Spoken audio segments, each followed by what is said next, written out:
Hello everyone, very good evening. This side Samaria है। तो चलिए गाइस, आज का सेशन स्टार्ट करते हैं। तो जैसे कि आप सभी को पता है कि लाइव मार्केट में हमने यहाँ पर बात की थी कि फिन निफ्टी और बैंक निफ्टी में थोड़ा सा सेम इंटरप्रिटेशन चल रहा था कल से, ठीक है।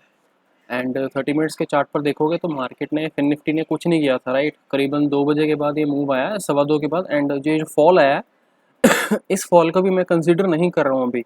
रीज़न बीइंग, अगर आप देखोगे बॉस, यहाँ पर तो इंडिया विक्स की जो वैल्यू है वो बढ़ नहीं रही है, ठीक है। कहाँ गया इंडिया विक्स?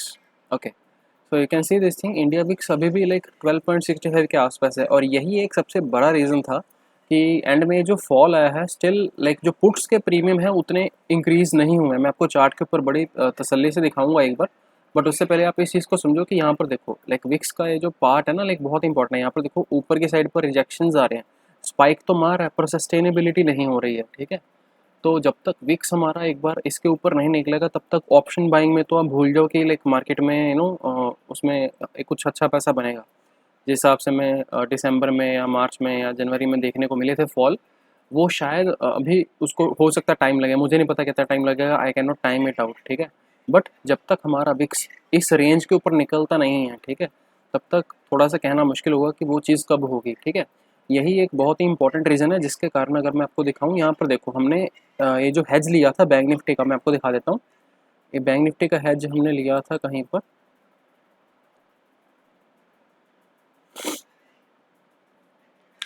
11 बजे के आसपास। 11 बजे के आसपास मैंने 43,500 का पुट लिया था और 44,500 का कॉल लिया था, ठीक है। दोनों ही ऑलमोस्ट 50 रुपीज़ के आसपास दोनों में लिए थे, 40-45 रुपीज़ के आसपास, ठीक है।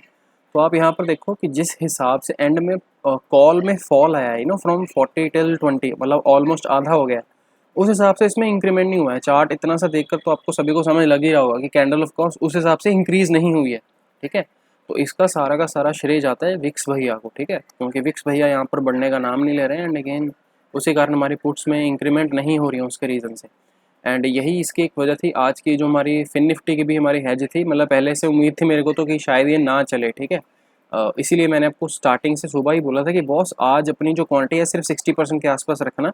तो मतलब अगेन अगर किसी की 10 लॉट लेने की औकात है तो भाई सिर्फ आज 60% क्वांटिटी में ही काम करना, ठीक है। फुल क्वांटिटी मत डिप्लॉय करना क्योंकि मार्केट अभी मेरे को डाइसी लग रहा है। एंड यही चीज़ मैंने आपको बैंक निफ्टी में और फिन निफ्टी में दोनों में बोली थी एक्चुअली, ठीक है। तो यही कुछ कारण थे जिसके कारण हमने आज मार्केट में सुबह काम किया था और बात की थी। तो उसके बाद अगर आप यहाँ पर देखोगे, फिन निफ्टी भी आपको कहीं पर 10 बजे के आसपास बोला था, 11 रुपये के आसपास ये बोला था, और ये भी 10 से 11 रुपये के आसपास बोला था, 10 रुपीज़ के 10 AM के अराउंड ही, है ना। तो एंडिंग में मतलब अगेन यहाँ पर पहले तो सस्टेन कर रहा था, उसके बाद यहाँ पर भी अच्छा खासा कुछ सस्टेन किया, बट अगेन कॉल के प्राइसेस एंड में इसलिए गिर गए बिकॉज अगेन 2 बजे के बाद जब उसको मोमेंटम नहीं मिला और यहाँ पर इसने एक लास्ट स्पाइक मारा था 11 के आसपास, ठीक है। मतलब मैं स्टिल होल्ड कर रहा था and again I was okay कि अगर दोनों जीरो हो जाते हैं, ठीक है, उसके लिए मैं पहले से प्रिपेयर था। दैट इज़ वाई मैंने आज क्वान्टिटीज़ कम ली थी, ठीक है। तो मतलब मेरा आपको ओवरऑल बताने का रीज़न यही है कि जिस हिसाब से आप हर बार अपना ट्रेड प्लान करते हो, ज़रूरी नहीं है वैसा ही हो, क्योंकि लास्ट कल भी हमने यही चीज़ बात की थी। बैंक निफ्टी में स्पेशली एक ग्रीन कैंडल बन रहा था, ठीक है, उसके बाद इमीडिएटली रेड कैंडल, फिर उसके बाद फिर से ग्रीन, फिर उसके बाद फिर से रेड। और पुट में तो स्पेशली ये हो रहा था कि हर बार दिन का नया लो लग रहा था, ठीक है। उसके बाद आप कहीं पर भी ब्रेक डाउन पर आप अपनी एंट्री बनाते हो, इमीडिएटली वहाँ पर बेड़ा होकर आपका बहुत बड़ा प्रीमियम डी के हो जाएगा। अगर सपोज करो किसी बंदे ने यहाँ पर लिया होगा 150 रुपये के आसपास ब्रेकआउट के पास कॉल, तो इमीडिएटली उसके बाद भाई उसका कैपिटल कितना, मतलब 100 रुपये पर वापस आ गया, मतलब। और ये बहुत बड़ा झटका होता है बॉस। आपने कोई यहाँ पर इतना बड़ा प्रीमियम में कॉल लिया है और उसका मतलब 30-40% प्रीमियम डी के हो जाना इन जस्ट नेक्स्ट 30 मिनट्स। तो ऑप्शन है भाई, इसमें ऐसे ही काम होता है। एंड मुद्दे की बात यह है कि हमारा विक्स बढ़ नहीं रहा है, जिसके कारण हमें मोमेंटम नहीं मिल रहा है पुट साइड पर। जो कैंडल्स बनने चाहिए थे वैसे नहीं बन रहे, बट हाँ, ऑप्शन सेलिंग वाले अच्छे से पैसा कमा रहे हैं। तो ऑफ कोर्स थोड़ा सा वेट करना पड़ेगा, मार्केट कब हमारी डायरेक्शन में चलेगा। और तो और ये छोड़ो, लाइक आप ये भी चीज़ चेक कर लो कि फिन निफ्टी का जो चार्ट है, ठीक है, इसमें 400 के नीचे हमारा 363 तक गया है। स्टिल 363 तक जाने पर भाई ये 19,400 की जो पुट है, इसको मैं 2 रुपये पर क्लोजिंग जस्टिफाई कर ही नहीं पा रहा हूँ किसी भी एंगल से, because that is not justified at all. क्योंकि 400 रुपये के नीचे ये क्लोजिंग आई है 360 के आसपास तक, तो कहीं ना कहीं मेरे हिसाब से इसका प्रीमियम 15-20 रुपये या 30 रुपये तक का होना चाहिए था, जो कि नहीं है, ठीक है। तो मतलब अभी बहुत सारे जो फंक्शंस हैं ये इसलिए चल रहे हैं क्योंकि विक्स सारा का सारा कलेश कर रहा है, ठीक है। एंड इस पॉइंट तक भाई किसी को नहीं पता था, मुझे खुद को नहीं पता था कि यहाँ से मार्केट ब्रेकआउट देगा या ब्रेकडाउन देगा, ठीक है। एंड फाइनली मार्केट ने जब ब्रेकडाउन दिया भी है तब भी उसमें जो पुट्स हैं वो उस हिसाब से इंक्रीज़ नहीं हुए हैं। तो इसका मतलब है कि कहीं ना कहीं मार्केट में अभी भी एक डाइसी सिचुएशन चल रही है अनटिल और अनलेस मार्केट में विक्स कल 1 या 2 दिन के अंदर यहाँ पर अगर 10-15% का एक बढ़ोतरी दिखाता है, गैप अप, या फिर मतलब पहले ही 30 मिनट्स का कैंडल एक 10% ऊपर चला जाता है, देन वी कैन से कि बॉस यहाँ पर कहीं ना कहीं फिर पुट वालों को राहत मिलेगी, शायद मार्केट वहाँ पर अच्छा खासा एक संकेत देगा। अदरवाइज तब तक के लिए मैं तो यही बोलूँगा कि बॉस ट्रेडिंग जून तक के लिए फिर थोड़ी सी बहुत ही क्वांटिटीज़ कम करनी पड़ेंगी, बिकॉज मार्केट जिस हिसाब से चल रहा है तो ये मेरे को आने वाले टाइम पर कम नहीं लग रहा है। सी ये इतनी सारी जो पहले बातें बता रहा हूँ ये ऑफ कोर्स काफ़ी लोगों को बोरिंग लगेगी, काफ़ी लोग बोलेंगे कि भाई एनालिसिस बताओ, ख़त्म करो। But believe me guys, most of the people, ठीक है, including me as well, during the live market सबको एनालिसिस करना अच्छा लगता है, ठीक है, कि भाई मैंने ऐसे सोचा था, यहाँ पर मैं ट्रेंड लाइन लगा लेता हूँ, जैसे नीचे गिरेगा मैं यहाँ पर पुट ले लूँगा, या जैसे ये चैनल के ऊपर ब्रेकआउट देगा मैं यहाँ पर बाय कर लूँगा। बट इतना ही आसान होता तो बहुत सारा बंदा यहाँ पर पैसे कमा लेता। यहाँ पर देखो इस रेंज के ऊपर इसने ब्रेकआउट दिया, उसके बाद देखो ऊपर सस्टेन नहीं किया, उसके बाद कितने धड़ाम से नीचे गिरा। तो यही चीज़ है लाइक मार्केट में अभी के लिए तो till the time it is June going on, तब तक के लिए मैंने पहले से बोला, मतलब अप्रैल इवन मार्च के टाइम से मैं बोल रहा हूँ कि जून तक का टाइम बड़ा ही कलेश वाला टाइम है, ठीक है। ना मार्केट ढंग से पुट में पैसा कमाने देगा, ना ढंग से कॉल में पैसा कमाने देगा। तो या तो हैजिंग कर लो, या फिर हर एक ऑप्शन को जो भी आप प्लान कर रहे हो स्पेशली, ठीक है, ऑप्शन F&O में, उसको हीरो ज़ीरो मानकर ही काम करो मेरे भाई, क्योंकि कुछ ज़्यादा आस लगा कर बैठोगे कि ऐसा हो जाएगा वैसा हो जाएगा, भैया मतलब मार्केट कुछ भी नहीं करेगा शायद, ठीक है। तो जितना कम एक्सपेक्टेशन के साथ काम करोगे, मतलब ओवरऑल ट्रेडिंग तो हमें ऐसे ही करनी चाहिए, ठीक है, एक्सपेक्टेशन कम, रिस्क टू रिवॉर्ड आप उसके हिसाब से लगा लो। एंड अभी फाइनली लाइक जून तक का टाइम भी वैसा ही चल रहा है, कुछ एस्ट्रोलॉजिकल प्लानिटरी इफेक्ट्स उसके कारण ऐसे बन रहे हैं, ठीक है।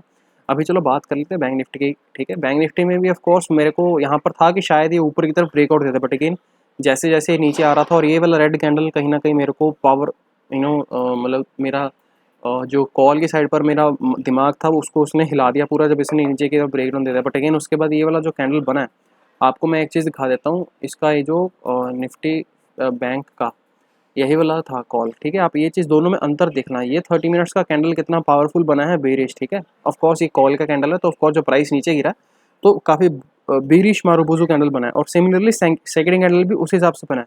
बट आपको लगता है कि ये इस हिसाब से इसकी प्रतिक्रिया आई है, this is not what I am suppose to see on the chart. तो इसीलिए मतलब अभी आप कुछ लोग बोल सकते हो कि भाई आउट ऑफ द मनी है इसलिए, वो भी रीज़न है, बट भाई कहीं ना कहीं मार्केट को उस हिसाब से रिएक्ट करना होता है, ठीक है।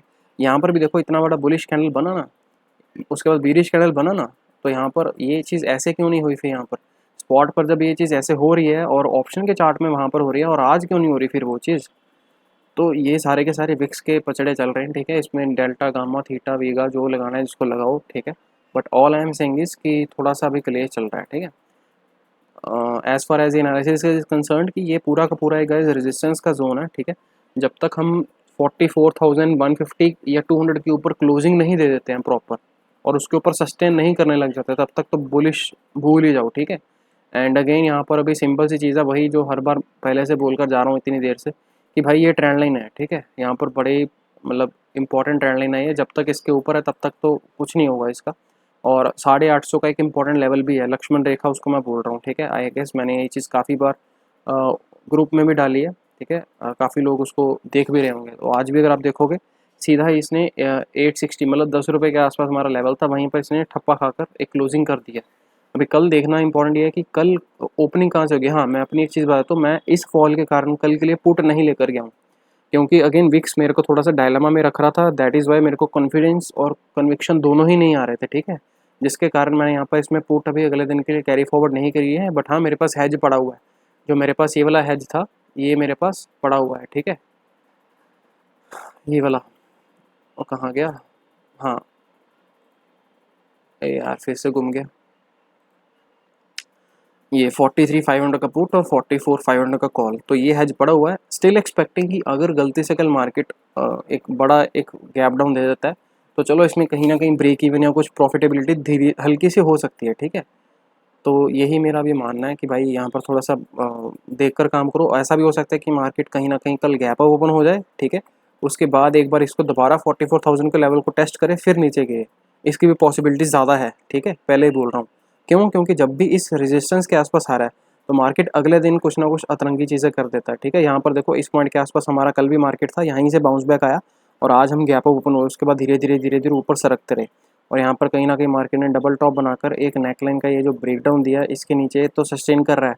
बट हो सकता है ये इसका एक्चुअली जो मेरा 850 का इंपॉर्टेंट एक लेवल है मार्केट का साइकोलॉजिकल, प्लस ये दोनों ट्रेंड लाइंस एक बहुत ही इंपॉर्टेंट कोइंसाइडिंग पॉइंट है यहाँ पर। तो मार्केट अगर ऊपर से दोबारा एक बार नीचे यहाँ पर क्लोजिंग देगा ना, उस पॉइंट पर मैं इसको ज़रूर सेल के लिए प्लान करूँगा, ठीक है।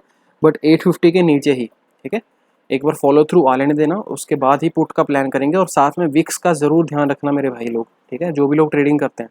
अगर विक्स थोड़ा सा नहीं घूम रहा हुआ, विक्स पॉजिटिव में नहीं हुआ, तो फिर कम क्वांटिटीज़ ले लेना और कैरी फॉरवर्ड भी प्लान उसी हिसाब से करना, ठीक है। क्योंकि फिर अगले दिन क्या होगा तो किसी को नहीं पता है। यहाँ पर मार्केट अगले दिन चाहे फिर गैप ओपन हो जाए तो प्रीमियम सारा के सारे की धज्जियाँ उड़ जाएंगी, ठीक है। तो that will be a big loss, ठीक है।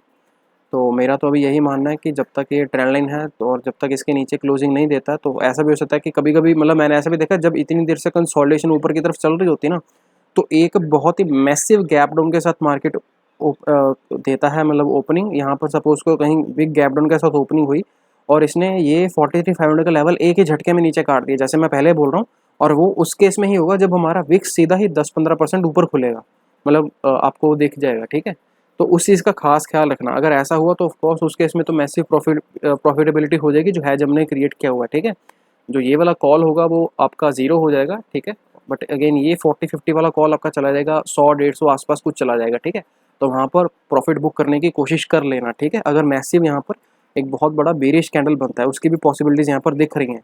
तो इस केस में मतलब अगेन जब मेरे को अगले दिन का पता नहीं है श्योर शॉट की मार्केट गैप डाउन ओपन होगा या गैप ओपन होगा, तो मैं अपनी क्वांटिटीज मतलब जो ऑलरेडी ट्रेड चल रहा है उसी में चल रहा हूँ अभी। अगर कल गैप ओपन होकर ऊपर से नीचे गया तो उस पॉइंट पर मैं ऐड करूँगा, और अगर नीचे आ जाता तो भाई तो फिर तो of course that is an opportunity lost, तो उसमें तो कुछ कर ही नहीं सकते हैं। बट ऑलरेडी हम ट्रेड में हैं तो उसका कोई फोमो भी नहीं होगा कि भाई फियर ऑफ मिसिंग आउट कि मैंने ट्रेड पहले काश लेकर रखा होता। तो वो भी चीज़ होती है, मतलब I am just telling you what a traders mindset goes through, okay, from all the things. आपको आई होप कुछ ना कुछ सीखने को मिल रहा होगा। तो निफ्टी बैंक में हमने हैज बनाया था, वेराज निफ्टी 50 में हैज नहीं बनाया था। उसका रीज़न मतलब सिंपल से ये था कि 18,400 के आसपास एक क्रिटिकल रेजिस्टेंस का जोन है, ठीक है।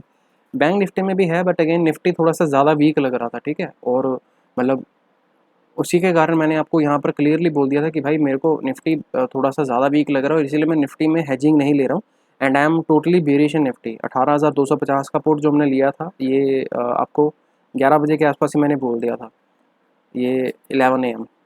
ऑल दो इस पॉइंट पर हम इसके ऊपर सस्टेन कर रहे थे, बट अगेन फाइनली ये जो ब्रेकडाउन आया इसमें अच्छा खासा आपको आई होप प्रॉफिटेबिलिटी हो गई होगी जो बंदे क्वेरी फॉरवर्ड करेंगे। 18,250 की पुट अगर आपको मैं यहाँ पर लगा कर दिखा दूँ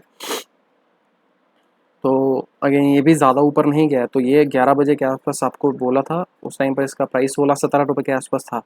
and you can see from 16-17 it has made a low of almost 30, मतलब 3-4 रुपये नीचे गया, ज़्यादा नहीं गया। एंड यहाँ से ऊपर की भी इसकी यात्रा शुरू हो गई है, ठीक है। तो ये भी अगर विक्स अगेन अगर शूट अप होता है कल तो ये भी 20 का आपको 30-40-50 के आसपास तक आराम से मिल जाएगा। तो प्रॉफिटेबिलिटी आप अपने हिसाब से यहाँ पर बुक कर सकते हो, ठीक है। तो उसको नज़रअंदाज मत करना। मैं बार बार बोल रहा हूँ यहाँ पर विक्स के ऊपर सारा का सारा मेरा कंसंट्रेशन चल रहा है बॉस, क्योंकि जब जब विक्स मतलब ऐसे कंसोलिडेशन करता है तो ऐसी चीज़ें हो जाती हैं, ठीक है। 1-2 दिन के अंदर एक कैंडल, 2 कैंडल और ये तीसरा कैंडल था। तो ये 3 कैंडल कभी भी बन सकते हैं या 2 कैंडल कभी भी बन सकते हैं। और जब जब लोगों ने धोखा खाया मार्केट में, इसी कारण धोखा खाया कि उन्होंने विक्स को अच्छे से इंपॉर्टेंस नहीं दी है, ठीक है। तो विक्स को थोड़ा सा ज़्यादा इंपॉर्टेंस देना शुरू करो अपनी लाइफ में, और ट्रेडिंग को थोड़ा सा अगर हो सके तो रिस्क के अनुसार ही काम करो, ठीक है। जून तक का तो मैं पहले बोल रहा हूँ भाई प्योरली एक सट्टेबाजी वाला जुए वाला ही काम करो, ठीक है। ऑप्शन बाइंग में काफ़ी सारे लोग एट द मनी की कॉल ले रहे हैं, ठीक है। जैसे अभी हमारा बैंक निफ्टी का या निफ्टी का सर्विस का यहाँ पर 450 के आसपास कॉल चल रहा है। आप खुद देख लो एक बार 450 का कॉल और 450 पुट की क्या हालत होगी। सुबह से अगर किसी ने होल्ड किया होगा तो बेड़ा गर्क हो गया होगा उसका, सारा का सारा प्रीमियम नहीं छोड़ दिया उन्होंने।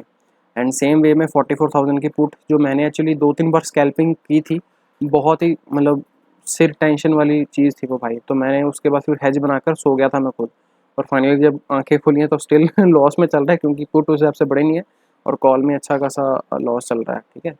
तो ये कुछ चीज़ें हैं। आई होप आपको यहाँ पर समझ लगा होगा कि जिस हिसाब से मैं आपको अपना एक माइंडसेट और व्यू बताने की कोशिश कर रहा हूँ। And I hope that is enough for today.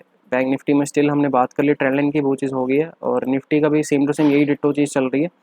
Nifty में अगर मैं आपको थोड़ा सा 1 डे का टाइम फ्रेम चार्ट के ऊपर बात करूँ तो शूटिंग स्टार कहीं ना कहीं बनाकर गया है।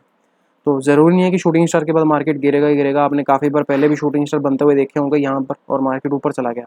तो बट इसको, इस वाले को कंसीडर कर सकते हैं। क्यों? क्योंकि इसका एक रीज़न है। यहाँ पर देखो, इस पॉइंट के आसपास मार्केट ने एक टॉप बनाया था, उसके बाद नीचे गिरे, उसके बाद यहाँ पर ये डबल टॉप बन सकता है। ठीक है, अगर मार्केट कल के लो के नीचे जाता है तो यहाँ पर डबल कन्फर्मेशन आ जाएगी कि मार्केट नीचे जाने को तैयार है, और इसका पहला लेवल 18,250 का ये मार्केट इसको टेस्ट कर ही लेगा। क्यों? क्योंकि ये मल्टीपल पॉइंट्स एक LOC काइंड ऑफ है। ठीक है, मतलब लाइन ऑफ कंट्रोल।